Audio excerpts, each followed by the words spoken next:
Lakini huyo house girl wangu anaona stories za jaba. Tosha nibile. We! Nash, hebu kuja.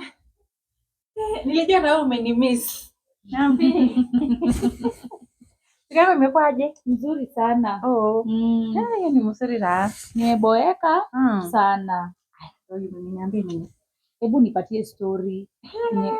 Ngoja kwanza. Hata nilikuwa nauliza utarudi saa ngapi nikuje mwenyewe nikwambie wale maringe. Unajua hii mbona naona inakuja juice ya Kenya inaitwa Aisha Speed. Yenye ilikuwa inasunguka watu wanakimbilia. Aisha Speed.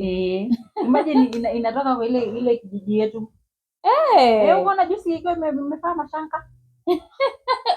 Unajaribu kama yeye ni Masai. Ndio ni Masai. Hata ilikuwa inataka mimi lakini nikauliza alafu nikauliza yeye iko nayo ng'ombe ngapi italeta ngapi kwetu, ikasema italeta chache kama 5. Nikamwambia ina kitu kama ina mang'ombe mingi nakuja kwetu kufanya nini? Mimi inaolewa na ng'ombe kama si 100 kwenda juu. Ndio eka.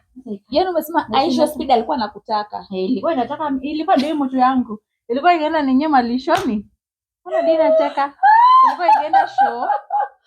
Ilikuwa ikienda show, tunaenda tunakutana huko show. Tukichunga ng'ombe. Baba yake kuna nayo ng'ombe mingi. Hata juzi ilikuwa nashangaa watu wanakimbilia kwa nini? Ile mtu sisi anajua. Huko hata ninyi alikuwa juzi hiyo mara akaenda kuona wanyama. Akiwewe jamani unalete maji ya kuku. Ngoja niende niwekee maji alafu nikija niwaambie kitu. Hiyo kijiji chetu kuna watu wengi. Sasa kwa Aisha Speed alikosa tu mwanamke kwa.